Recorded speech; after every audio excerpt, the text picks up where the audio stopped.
Hello everyone. As you know, we were doing chapter number 5.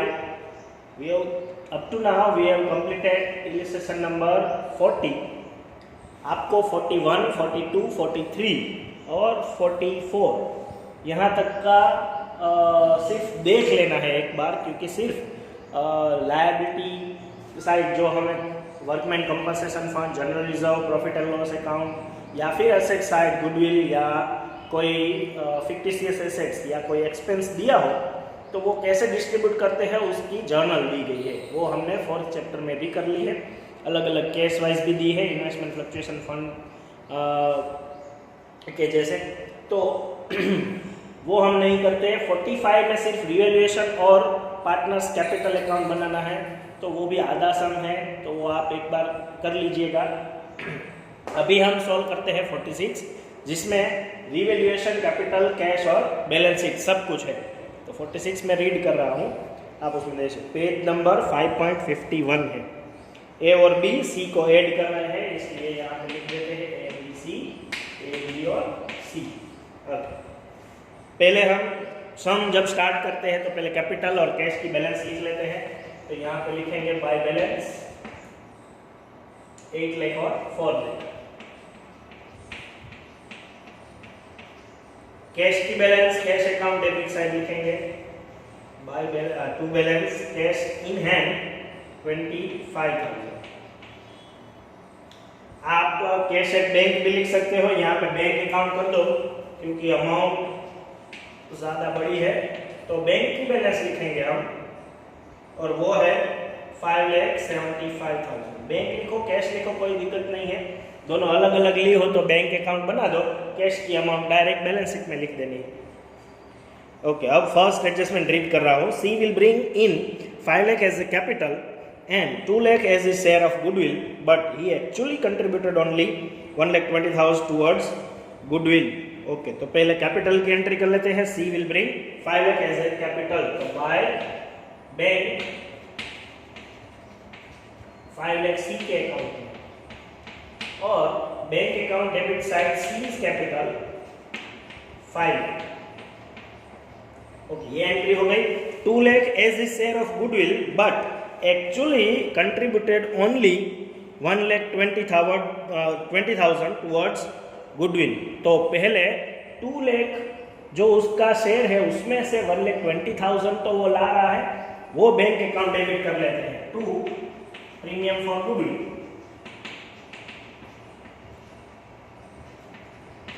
Okay, 1,20,000 हो गया। ये 1,20,000 को हम डिस्ट्रीब्यूट करेंगे सेक्रीफाइसिंग रेशियो में, और सेक्रीफाइसिंग रेशियो यहाँ पे ओल्ड रेशियो 3:2 दिया गया है, न्यू रेशियो में कोई इंस्ट्रक्शन नहीं है, और सेक्रीफाइसिंग रेशियो की भी कोई इंस्ट्रक्शन नहीं है। तो सेक्रीफाइसिंग रेशियो ओल्ड रेशियो जितना ही आएगा, मतलब 3:2। 1,20,000 को आप 3:2 में डिस्ट्रीब्यूट कर लीजिए तो आएगा 72,000 और 48,000 जो हम लिखेंगे यहाँ पे प्रीमियम फॉर गुडविल, 72,000 और 48,000। ये हो गया, गुडविल हमने डिस्ट्रीब्यूट कर ली। बाकी की गुडविल का क्या करेंगे? 2 लाख में से वो 120 ला रहा है, तो 80,000 की गुडविल और भी बाकी है। 80,000 की गुडविल पार्टनर के अकाउंट में डेबिट होगी। आपने जर्नल करते वक्त दोनों चैप्टर में देखा था कि अगर पार्टनर कैश में गुडविल ला रहा है तो हम कैश अकाउंट डेबिट करते थे, अगर पार्टनर कैश में गुडविल नहीं ला रहा है तो उसका अकाउंट डेबिट करते थे, सीज करंट अकाउंट ऐसे डेबिट करते थे। तो सीज करंट अकाउंट हम डायरेक्ट करंट अकाउंट बनाना नहीं है, आपको डायरेक्ट बैलेंस शीट में लिख देना है कि यहाँ पे सीज करंट अकाउंट 80,000।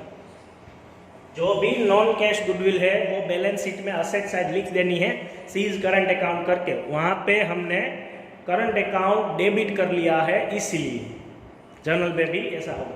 अब ये 80,000 को भी हम सेक्रीफाइस रेशियो में डिस्ट्रीब्यूट करेंगे सीज करंट अकाउंट करके।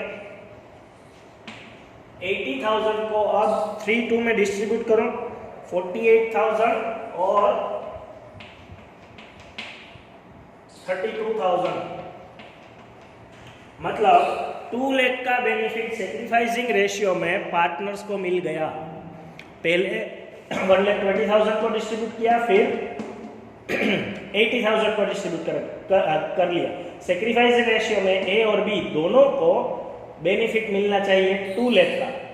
1,20,000 कैश में डेबिट किया और नॉन कैश गुडविल हमने 80,000 बैलेंस शीट में लिख दी। यही प्रैक्टिस रखनी है। कई बार ये लोग जो नॉन कैश गुडविल है वो अकाउंट में डेबिट करते हैं, लेकिन इस चैप्टर में तो हमें यही प्रैक्टिस करनी है।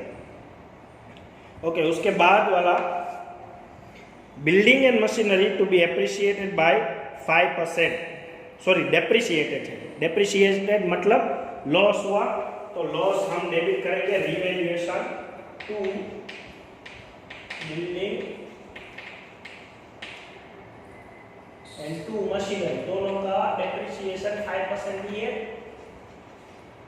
बिल्डिंग है 5 लाख, उसका 5% 25,000, मशीनरी है 2 लाख, उसका 5% 10,000। ओके, उसकी सेकंड इफेक्ट बैलेंस शीट में असेट साइड बिल्डिंग 5 लाख में से 25,000 माइनस कर लो, 4,75,000, और मशीनरी 2 लाख में से 10,000 माइनस कर लो, 1,90,000 होगा।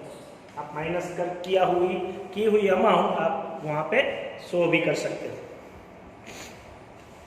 Stock to be revalued 4 lakh. Okay, stock कितना है 3 लाख, अब उसकी वैल्यू कितनी है 4 लाख। प्रॉफिट हुआ 1 लाख का, रिवैल्यूएशन क्रेडिट करेंगे by stock 1 lakh.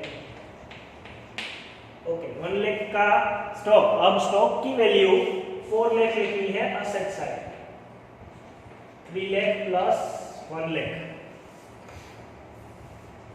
Okay, next there is an unrecorded delivery one worth rupees 1,20,000. Okay, delivery one हमारा प्रॉफिट हुआ, असेट्स हमारी बढ़ गई इतनी, तो यहाँ पे बाय डिलीवरी वन लिखेंगे हम, और वो लिखेंगे 1,20,000। असेट साइड भी वही लिखेंगे 1,20,000। प्रॉफिट हुआ इसलिए रिवैल्यूएशन क्रेडिट किया। Last adjustment, 1 month salary of 30,000 is outstanding. Okay, 30,000 salary outstanding है, हमारा लॉस है, मतलब revaluation debit, outstanding salary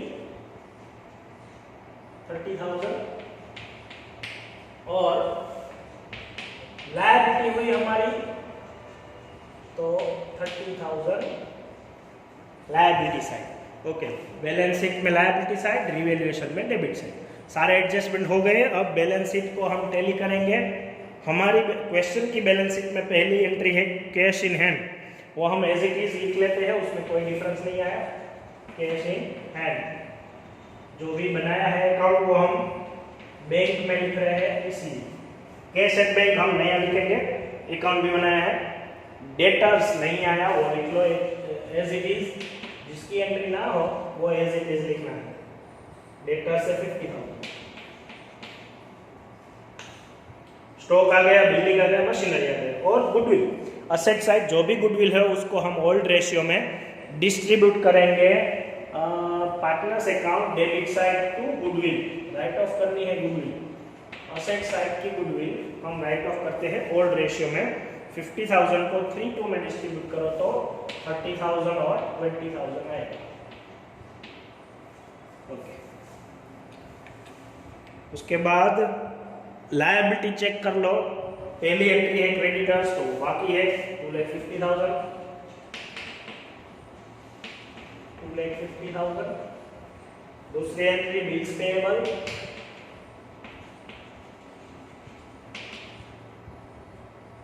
1 lakh, वो भी as it is. General reserve है जो हम डिस्ट्रीब्यूट करेंगे partners account credit side by general reserve. 1,50,000 को 3 में डिस्ट्रीब्यूट करना है। 1,50,000 को 3 में डिस्ट्रीब्यूट करो तो आएगा 90,000 और 60,000।